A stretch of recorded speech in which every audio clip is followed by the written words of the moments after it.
Do you want to learn how I edited this video?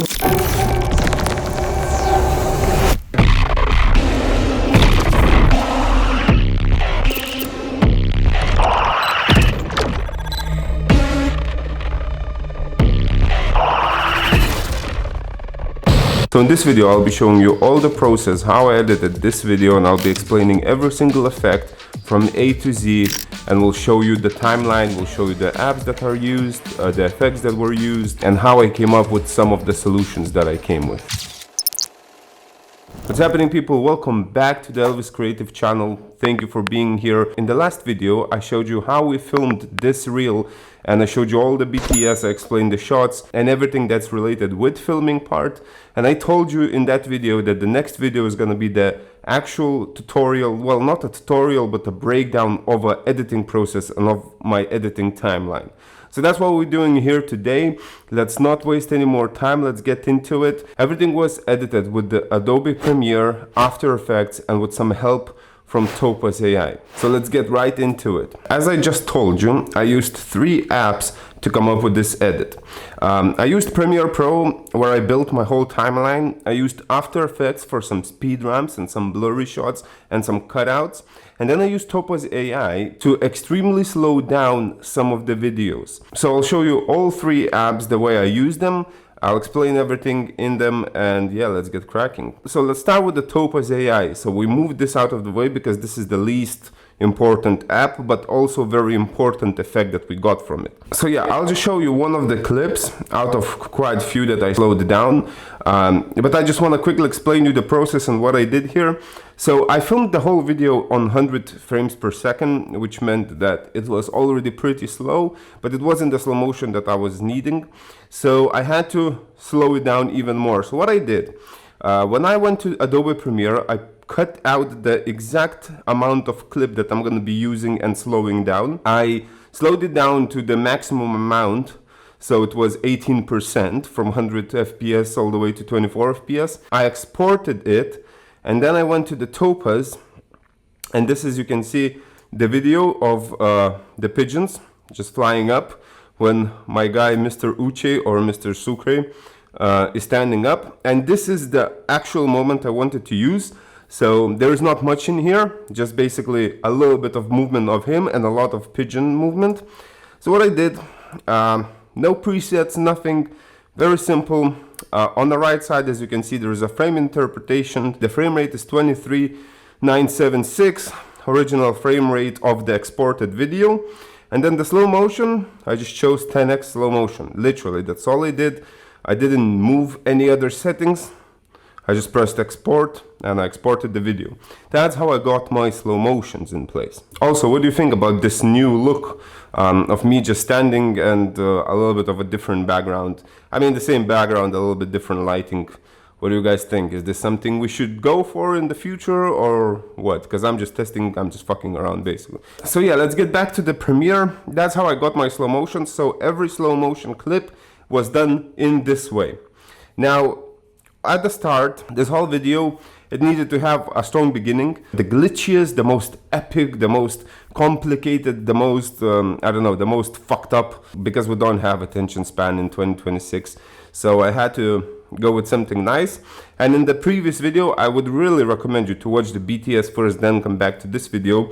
So in the previous video, you saw how we shot the very first scene.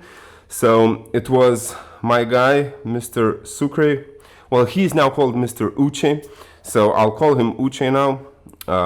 He changed his Instagram name, that's why. So if we open the actual nested sequence, you will see a lot of cutouts. And I'll be honest with you, this is not the original cutout, not from the original reel. I had to do some changes when I was doing some shots for the BTS video, so I messed up the actual cutouts. So it's not the original, but it's exactly the same. At the very first bottom layer, we have our base. This is our very first shot of Mr. Uche being in the middle and him spinning in the middle. So this is our main shot. This is the base plate that we're gonna build on top on. So as you saw, we filmed a lot of different a lot of different takes of him walking around, and then one take of him in the middle. Now, very quickly, because some people might ask, what's this this layer here, the PNG one? So this is just a quick fix at the corner because it wasn't really in the middle, or maybe I resized it and I didn't like how it looked, so I just quickly made a generative fill inside the Photoshop and just, you know, put the PNG file here. So that's what this is. So if we turn off our base layer and we go on to the shots with cutouts, that's what you see. So this is literally what it is. It's a quick mask around all the clones that we did, working, and their shadows also being in the shot. As you can see, the cutout has some space for the shadows, and that was the important part, because, you know, you want it to look as realistic as possible. So I cut out the shadows as well, and every single shot, as you can see, is basically just a cutout. And this is only 1 second. A lot happens in this 1 second, but they are all just cutouts that flash in between themselves at the opening shot, and you get something like this. Again, this is not the original cutout, but this is the effect. Simple how to do it. If you take one of the layers, go to the effects control, it's just a very simple mask that's cutting out the person. That's literally it. This is editing 101. If you don't know masks, I don't know what you're doing. So learn masks, 100%. And we also have some flashy shit on top. So what I have here is just a layer that has lumetri color with the exposure set to 7. That's it. That's literally all I did here. It's just showing you some glitches. That's it. That's all this effect is. And then we go to the shot number 2, which is a slow shutter shot. But as you can see, this thing doesn't even move. Like, the shutter was so slow that for 3 frames, this is literally just one single frame, and it was shot on 100 FPS, I believe. Or maybe not. I don't know if I changed it at that time, and I can't be asked to check it. So yeah, so this is just a quick slow shutter frame that I took from the shots I did. Then we have a little bit of a flashy shot here. So what I've done here was, again, just lumetri color, exposure, but I keyframed the exposure, as you can see here, and from 0 it went to 7, and then it went down all the way to 0. So that gives you the flash effect. So again, if you need a flash effect, the most simple solution, and you can adjust to the frames that you need. So this is the most simple solution for the flash for me. Just slap the lumetri color and keyframe the exposure. Then another slow shutter shot. Again, nothing manipulated here, just a black and white, obviously grade, but nothing's manipulated here. This is just an out of camera shot. And then we have some other effects here. So it's a nested sequence, as you can see. And what I did here, I basically duplicated the layer, the opening shot, the main shot. I duplicated it, and I've put the invert effect, and I set it to RGB, or I think it comes originally set as RGB. When you work with black and white footage, I find that RGB looks the best. It gives you that inverted look. Now when you work with the colorful footage and you put the invert on colorful footage, I think it falls apart. I'm not a fan of how it looks. So then I go to change to lightness, saturation, I check around, or maybe I just end up making the shot actually black and white for this specific effect if I want to get this white and gray black result. So yeah, very simple, just a little bit of flashing here. So just, again, duplicated layer, set to 1 frame, and then 1 frame misses it, 1 frame out, 1 frame in, basically. The flash, that's it. And the flash is made from the invert effect. Now we move to our second shot, technically, which is a speed ramp of a lighting pole. But as you can see, the speed ramp also has the same invert effect. So again, not explaining more, this is just invert effect, flashing. Now let's go to the After Effects, and let's see, I'll quickly break down the speed ramp. If you see here, I have it set for 12 frames in total, and it's not even a fancy speed ramp or anything. The actual keyframes, they are not even set to be ease, because I don't need any type of speed ramp. I just need a fast shot. I don't need it to slow down in the middle, I don't need it to fasten up. I just literally need a fast forward motion, that's it. So what I've done is specifically, I'll break down all the layers. So this layer has a tracker on. So this is the original layer. As you can see, there is a motion tracker, tracker 1. So this is this tracker. If you press stabilize motion, then I found the actual key, the actual point where I was aiming. So it was the head of the lamp, and then I chose a head. I chose either this spike or here in the middle to actually track the motion in After Effects. So I tracked it, then I pre-composed the video, then I've put a warp stabilizer on the pre-composed layer, and after the warp stabilizer I pre-composed it again, and only then I actually adjusted the time and increased the speed of the whole shot. And on top of that, I simply added a force motion blur, and I set it to shutter angle 180, motion blur samples 8, which gave me this blurry effect, because if I turn the actual motion blur, this is how it looks. It's extremely choppy, it has no effect really. So you put that effect on, and then it looks very smooth and cool. Yeah, so that was the speed ramp, and these speed ramps will be throughout every single shot that is sped up. If not, I will explain what's different, but mostly, for example, this next shot, so there's another slow shutter clip added on, and then the next shot is this City of London logo, or however you want to call it. This is exact same process what I just showed you on this actual lamp. Yeah, so these are two speed ramps before our main Mr. Uche's speed ramp. So this speed ramp slows down. If we go to the After Effects, this is the one. So as you can see, the actual keyframes are now easy eased, as you can see here, and the actual speed ramp looks like that. So it comes very fast in, and then it slows down when I get close to the face. Again, if you watch the actual BTS, you'll understand these shots better. So it just zooms into his face, and then we slow down when we reach the end. And again, force motion blur added on, and I even increased this time the shutter angle to 360. So I got more motion blur, because if you put it to 180, I thought it wasn't enough. Although now I think it's enough, but at that time I didn't. So that's what. This is a very simple speed ramp. Again, I explained how I did the speed ramp and how I filmed it and what to look for when filming in my previous video. So then the actual song begins. So everything before this shot was a build up to the actual tune, the actual soundtrack that I used in this video.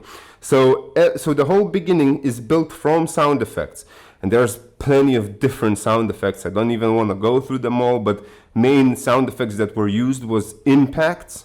So impacts are great, and then the glitchy sounds and all that stuff. So this is how we open the video. So this is our hook. And as I said, the hook in my head was gonna be extremely complicated, difficult, messy, hard to understand, but impressive in a way.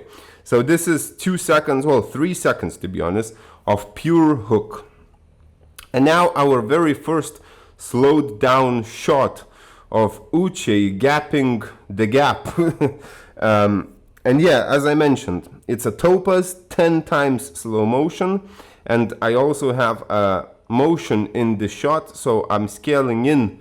So from 100 I go all the way to 115, which gives you this effect, a very smooth zoom in. But sometimes these zoom ins work very well when you need some motion when there is no motion, or you just want the shot to be a little bit more fuller than it is if it's a static shot.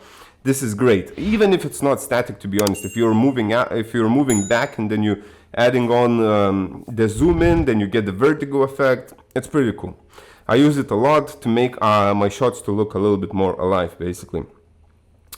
Alrighty, so the second shot is another slow motion, and this shot is a little bit different because I decided that I want to separate the rest of the slow motions and make them look a little bit dodgy and have that film look on top. So I have an extension of Dehancer Pro, and I use the Dehancer to achieve this halation bloom effect.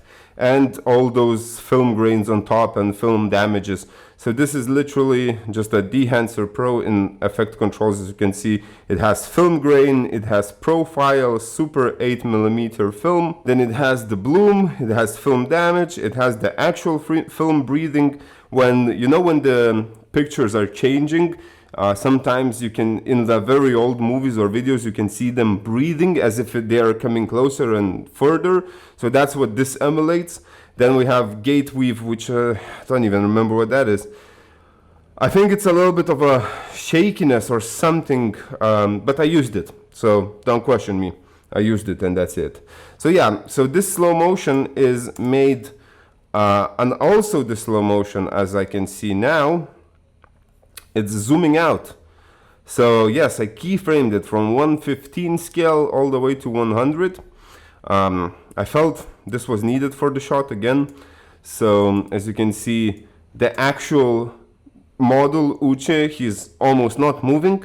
You can see very, very tiny movement. I don't know if you can even notice it, but yeah, obviously the camera was spinning very fast. I tried to, at least, and then the actual zooming out gives you this effect. All right, then the next two shots are again slow shutter shots. So as you can see, I used a lot of slow shutter shots in this video, but because I wanted to be as messy as possible, and that's what gives you that messiness. It gives you a very easy cop out from one shot to another. It just works, so why not use it? So I used a lot in this reel. Then we have another speed ramp, and this speed ramp is exactly the same as the first two that I showed you. There's no changes in speed. It's just a very fast clip with a motion blur. And then we slow down to our guy running, and there is exactly the same Dehancer Pro on top, and it's zooming in again from 50 all the way to 55. Why from 50 to 55, you might ask? Because this clip is not nested, as you can see. This is original clip, and it's in 4K, so obviously double the size. Then the next shot is a very simple one. This is just a building shot, and again, the invert effect added on top. Again, another zoom in effect on it, and if I remove the invert, this is how the shot looks originally, black and white, of course. And yeah, it's just another, this shot, why I put it there, because the whole video is about dodgy place, a very weird looking place, and also it gives you some breathing time. What I mean, from all the fast movements, we slow it down a little bit, and as you can see, this shot is a little bit longer as well. So it just gives you time to recollect what you just watched, although it's not enough time in reality, but you sometimes need to slow down your edits. You can't just go and go and go and make the most psycho insane edit. You need to slow down at some point. So those super slow motions and some shots like the building shots, the architecture, the actual shapes, geometry, however you want to call it, this just gives you time to breathe a little bit and to relax after the messy sequence. Okay, the next shot, my guy flying in the air. Well, three of them flying in the air.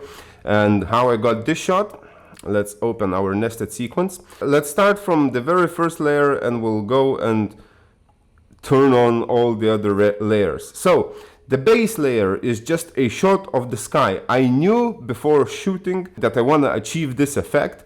So what I did, I just shot a video that looked nice for me, that had sky in it, just to get, just with the thought that I'll be pasting my guy into the air and getting the flying effect.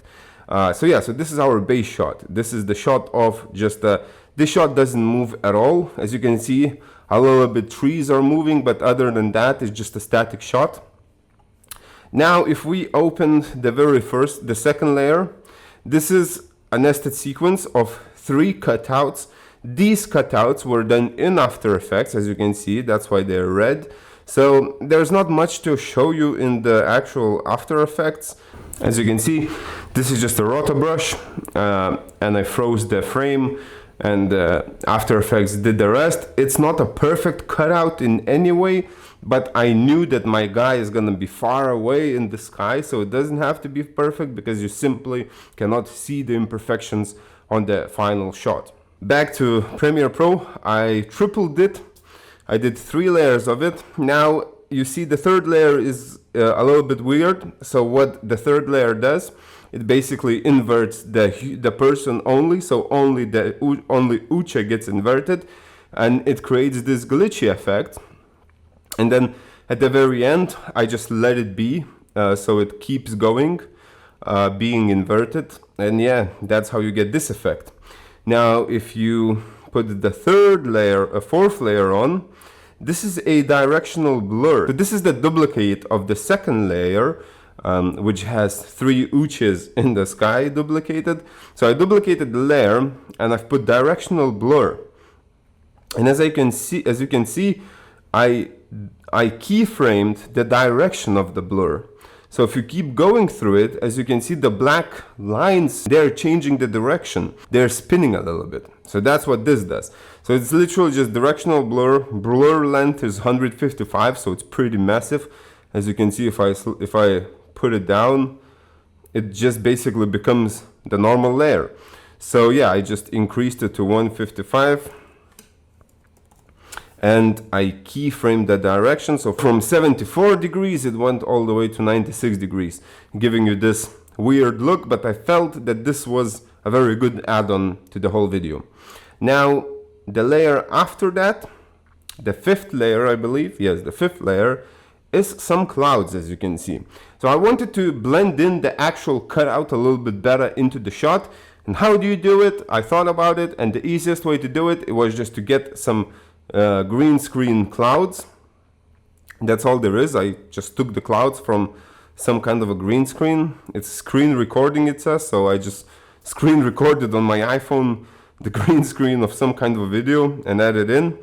So this gives you that effect. And then the very last layer, what I did in here was I went to Photoshop. So I took the very first frame, I screenshotted it, I went to Photoshop and I cut out all the buildings, the trees, and that corner building, as you can see in the corner. So if I remove all other layers, this is the cutout of those buildings and trees. And what I did was simply to hide the clouds behind them, so the clouds are blending in properly and they don't look out of place, because the sky is so far away. So the clouds need to be way after the buildings. It's not going to be covering the buildings. So yeah, so that was the idea here. Because the whole shot doesn't move at all, except of some clouds, I just cut out the buildings and I've put one long PNG file on top, and that's how I blended in the clouds. Very simple, but very effective. Then we move to our triple shot, that 3 shots connected with the wipe transitions. And again, I show how I do them in the BTS video, so go watch it if you want to learn it. And we have a quick shake before we come into the actual shot. And this is a camera shake flash. This is a preset that I had and I've been using for years if I need something like easy shake. So that just gives you this shake effect. And then we go to the nested sequence. So this nested sequence has, as I said, 3 clips. The very first clip is of my guy on the ground level. Then we whip the camera, and as you can see here, it's a very simple cross dissolve transition. So it dissolves into him being on the level 2. If we remove the very first shot, this is where the second shot begins. So basically me just starting with the whip and then showcasing the actual model. Let's bring back the shot one. And then we are moving from that level to third level, where we completely change the angle. But as you can see, there is no cross dissolve in here because it simply worked. I just didn't need to do anything. That's how it looks. It just looks very natural. So I didn't dissolve and cross the clips. I've just basically made a hard cut. But obviously the shot 3 starts with the camera going up from the shot 2, when it ends with the camera whipping to the same direction, creating this fun effect. So yeah, these 3 shots combined, you get this one continuous shot. Now I added a target on my guy's head. So this is just a very simple target. I think, yeah, I made it myself. Very simple. 2 circles and 4 lines, but as you can see it's a duplicate because I wanted it to glow. So on the bottom layer I added Gaussian blur, and on the first layer it's just basically a target. So if I turn off and on the Gaussian blur layer, it just gives you that nice glowy effect on the actual target. That target, as you can see, I was lazy and I wasn't tracking in After Effects or anything because it's such a short target shot. I didn't need anything, so I just keyframed it, keeping it on Uche's head. And yeah, there was no After Effects for tracking this shot. It was literally just 4 frames. And then as you can see, we come back to the target again. It starts flashing, so this is only 1 frame. So that was easy, you just put it on the head, simple as it is. And now the actual long one that keeps it on the head, again, it was extremely simple to do because I started from position 1 and I ended in the position 2. It was very simple to track it. There was no need to, because the levels of his head wasn't changing or anything. It was literally just movement from right to left, and that's all that there was. So there was no tracking needed again. And there are 2 of them, 2 layers of each target, again to make that glow effect. And we have our target acquired text coming up. Very simple. Now, funny thing about this, quick story time. I posted this motherfucking reel on a TikTok, and TikTok banned me for terrorism because there was a wording target acquired and target on Uche's head. So, funny enough, I got banned on TikTok. I created a new account, but fuck that platform. I hate it pure-heartedly. Fucking the most dog shit platform on the internet, and fuck TikTok, okay? Thank you. All right, let's get back on track. Next shot is my guy in the air, but he is almost not moving here. If you turn off the inverts, you can see the movement, but when you drop the invert effect, invert doesn't really show you, like you don't really see the movement because there's so much happening in it. So as you can see, I did 2 flashes and then I kept it inverted so you can see at least a little bit of that jump that we filmed to create this effect. So yeah, 2 layers, super slow motion with Topaz AI, simple, easy peasy, and then the invert effect on top. There is no magic in here. I didn't do anything else. I obviously put black and white grade on it, but really, can you call a grade if it's black and white? And I know the DaVinci motherfuckers now gonna tell me how they put 35 nodes just to make black and white. Fuck you too. Damn, I'm just looking for enemies today. Okay, next shot. Clones again. And this was my guy's Uche's idea, so I appreciate him for suggesting this. It's again very simple video. So it's 1 shot and him walking in many different places. So if we remove all the layers, the fuck? And so if we remove all the layers, I don't know why the bottom layer is there. I really do not know at this point because this is a mistake. It shouldn't be here. So our second layer is actually the base layer, and this is him just walking on the right side. Then we have him walking on the left side.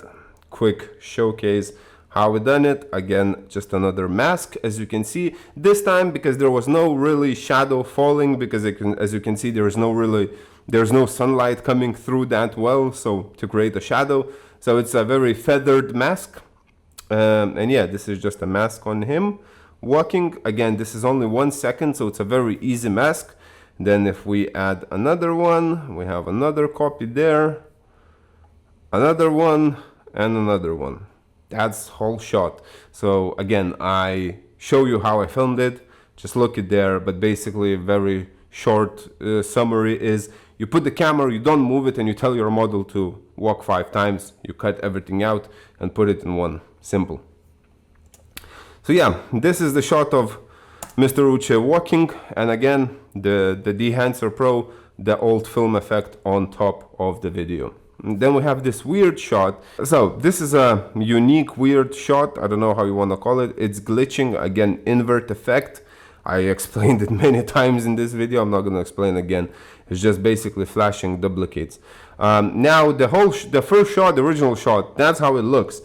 How I made it look like this was with a mirror effect. So there is a mirror effect here, and if I move this, as you can see, it just mirrors the image, and then you can make weird angles, weird structures, weird geometry shapes. So I wanted a triangle. I thought this would look cool, and I think it still looks cool. So that's the thought behind it. Then we have a very simple staircase shot with no effects at all. It's just a pan shot of a staircase. I just like the actual shapes and everything, how it looks, how the shadows are falling on the shot. So I thought I'll just include it. And it worked here. Now, as you can see, there is a layer on top. Now, if I remove this layer, that's what you see. So for some reason, because it's been couple months ago that I edited this video, for some reason After Effects is not connecting this one last shot for some reason. Maybe I made it in a different project on After Effects, I can't remember, and I really can't be asked to be looking for it. So I'll just explain the shot and I'll turn the cutout of the final reel.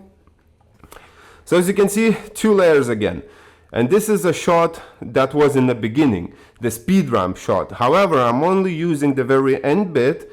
And as you can see, I'm zooming in, but what I'm also doing, and you won't be able to see here because I think it was done in Premiere Pro, in After Effects.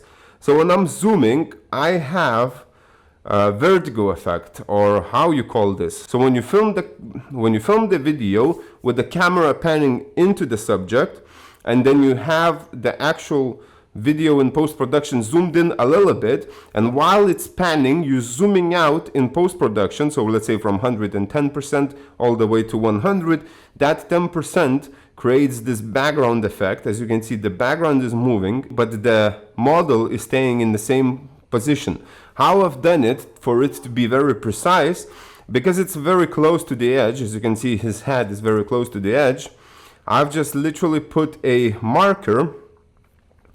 And then when I put the marker, I zoomed in the clip originally in post-production. Then when it was going closer to his face, I zoomed out a little bit, and the very final frame is basically at the same level where the head began.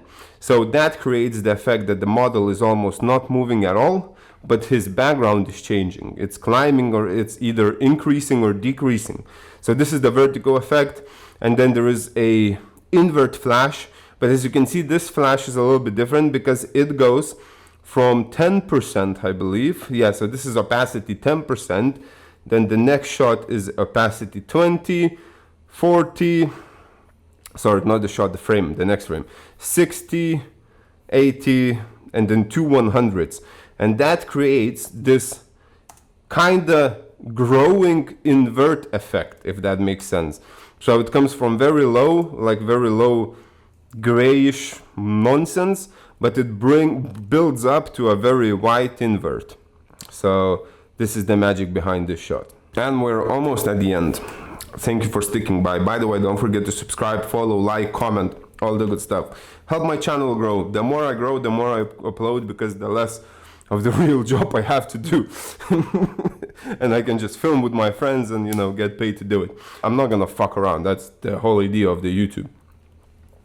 Okay, but I do love what I'm doing, don't get me wrong. So I love making these videos. These are just 4 frames of different shots, and they're all inverted. And all these shots were already in a video, so nothing new here. Just 4 different frames that creates a very trippy glitch effect, literally. And then on top of here, as you can see, there is another slow shutter shot. And then the very last shot, and I call it the very last shot because the last shot is actually the first shot. Let me explain. So the very last shot is the pigeon shot, and I am conflicted with putting it at the very end, but it worked the best at the very end. However, I think this is one of the strongest shots in the whole video, because it's just rare to get so many pigeons around you and then you can create something like that. So I know a lot of people didn't really see this when I posted on social media because their attention span is dog shit, so they just clicked off. But yeah, I think this is the best shot we took of the day. However, I had to put it at the end. Sometimes you have to, there is a saying, kill your darlings. So that's when you remove the shot completely, even though you really like it, but it just doesn't work with the video. Now this shot worked, but unfortunately it worked at the very end. However, I think this is the strongest shot, and I would love to put it at the beginning, but it needs to be long for it to, well, long is a big word, but it's almost 1.5 seconds, which is probably the longest shot in the whole video. Well, maybe the duplicates are longer, but the one singular shot is pretty long for the social media. So yeah, I put it at the end because that's the only place that it really fit. However, this is definitely the best shot of the video. Yeah, and then we are back to the Mr. Uche just spinning around, being alone. Why I've done it that way was because I knew that it's gonna be on repeat on a video, and obviously this is not the very end. As you can see, the song continues for one more second, for a few more frames, which does not connect the actual video, but if you watch it and it repeats, it loops, it kind of makes sense to do it. So at the very end I also added a broken TV static video effect, so it's just an overlay that's made to screen. If I put it to normal, this is literally what it is. It's just an overlay that you put on the video, and then you put the blending mode into screen, and you get this effect. And yeah, that's how I edited this video. That's all the process behind the edit, and this is the final timeline. Now this video really was carried because of the sound effects. And as you can see, there's not many sound effects because the actual song, the actual music was trippy enough that I didn't need to overdo it with effects. And you would see other creators, they put 20 times more effects, sound effects on their Kinetic edits. For me, this worked perfectly, and sometimes you just don't want to overdo it as well. As you can see, the strongest sound effects are in the beginning. This is the hook. This is the build-up, and there is no song there, so I've put as many sound effects as I could that actually fits the video and is not useless. So, and then throughout the video, there's not that many effects because the whole song was carrying the video. It had so many cuts and bumps and drums and plates and everything. It was just easy to cut. It made sense with the actual song, but yeah, it just simply worked. I feel like I rambled way too much in this video, so thank you so much for watching, everybody. I hope you enjoyed it. I hope you learned something. It's been your boy Elvis Creative. I will see you next week. Please subscribe, follow, comment, give me suggestions for the future videos, and yeah, peace. Came from the bottom, I handle the weight. Now when I talk, they record a phrase. I'm in that mode and I'm stuck in that phase. Bank account look like a highlight tape.